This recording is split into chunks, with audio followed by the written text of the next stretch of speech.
let me roll back the curtain and try to explain what this prom thing is all about.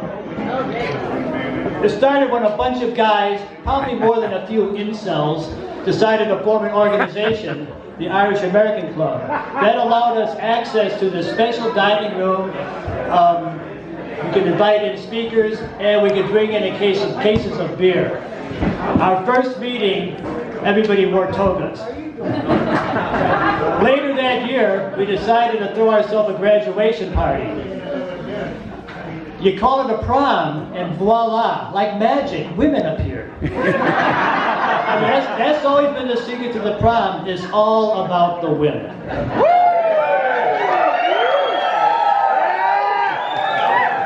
But with that in mind, we'd like to dedicate this prom to the recently deceased Tina Turner.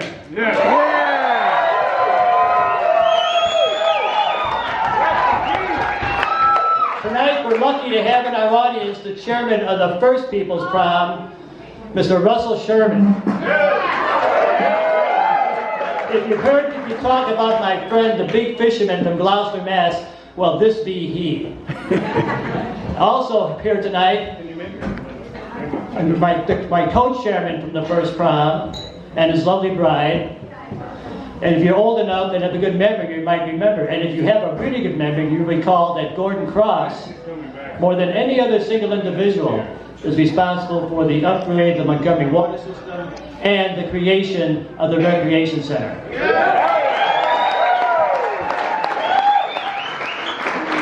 It turns out the Recreation Center is named in his honor. I noticed too because I saw a plaque.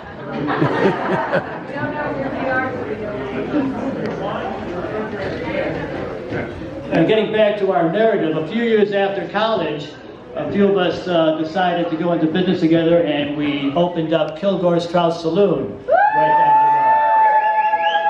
the road.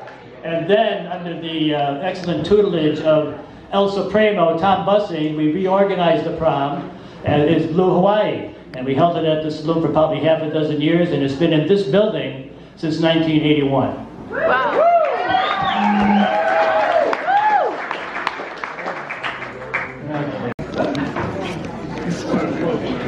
Back to this being all about the women. This party encourages people to dress up. You'll notice on every poster there's the phrase, proper prom attire is the expected standard.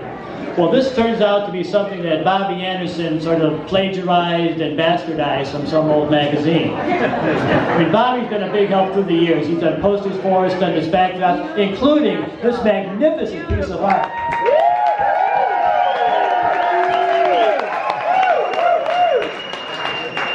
Thanks, Bob. And over the years, many have inquired what proper prom attire is the expected standard usually means. And my answer is always that, well, you dress to the theme or you wear black tie. But realistically, it just means make some kind of effort. You know, we don't enforce any dress code. We've never turned anyone away at the door because of how they were dressed, you know. But I look at some of these people who refuse to put any effort in. They come into the prom wearing jeans and a t-shirt, and my thought is, really? You know, I'm just exasperated that they really haven't realized how much more vital, how much more fun and satisfying life itself can be if you just show a little bit of effort. Would you like to advance the words of Kurt Vonnegut? His wisdom, notice when you are happy. If this isn't nice, what is? So please, everyone, take a minute, look around. Look at all these happy faces, all these beautiful people. Isn't this really nice? You know, and so no matter what else is happening in your life, whatever is going on in the world, right here, right now, in this moment, this is happiness.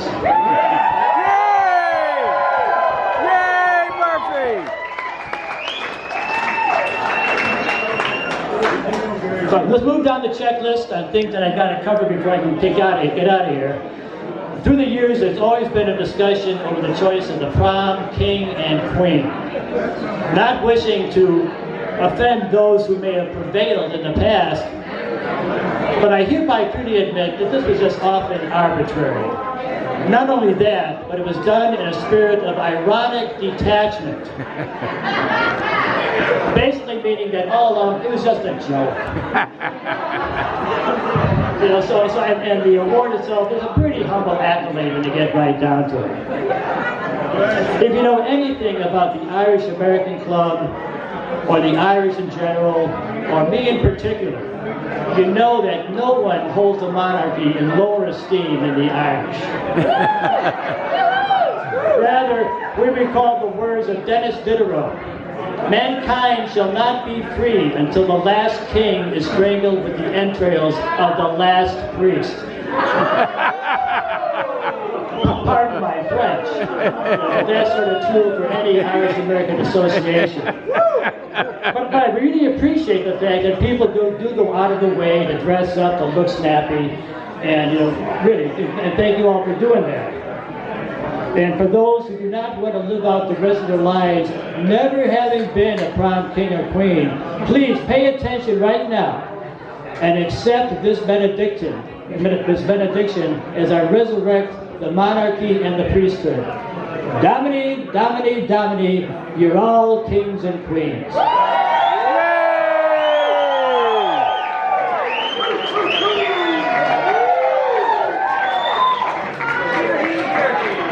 Finally, why is this the last prom? Did I mention it takes a lot of work to put these things on? It was about 10 years ago, Sam and I were exhausted. And we let it be known that we've had it, we really can't continue with this. Well, this caught the attention of Sue and Everett McGinley, who had just bought a bunch of land and had moved into town, partially because of the fact that we do a prom every year. So they decided to join up. They organized a crew, which now takes a lot of responsibility out of our hands. And in 10 years ago, the McGinleys and the Murphys created, and I quote, formed a corporation formed exclusively for pleasure and other non-profitable purposes within the meaning of Section 501c7 of the Internal Revenue Code of 1986, including, but not limited to, conducting an annual social event for residents of the town of Montgomery, Vermont, and their guests.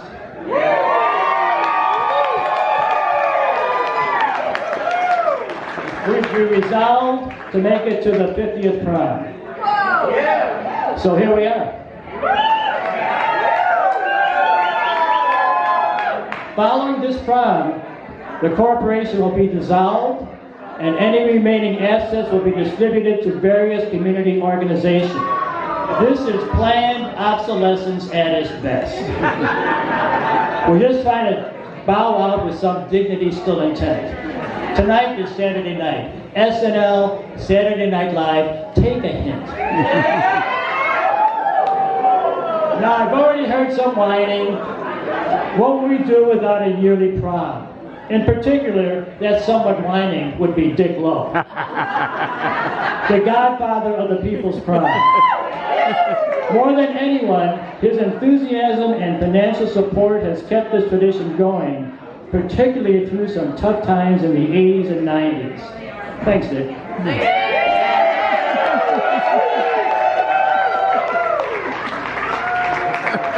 I do feel a little sad about all this, but the question, what will we do without a prom?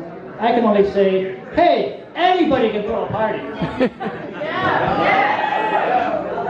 I like this, though.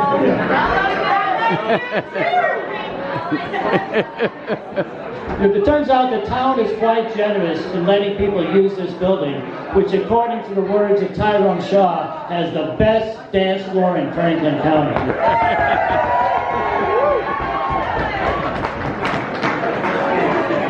So everyone is invited to step up, as a group, as an individual. Make a difference, take a chance, show some effort. I challenge you to throw a party. Throw a better party, and if it's successful, repeat. Do it for 50 years.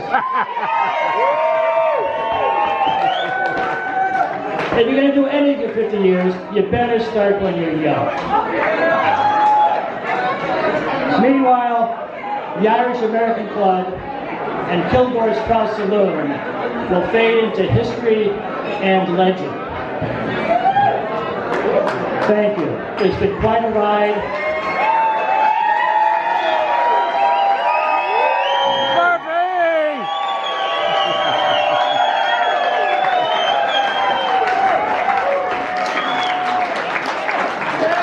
It's been quite a ride. My work here is done.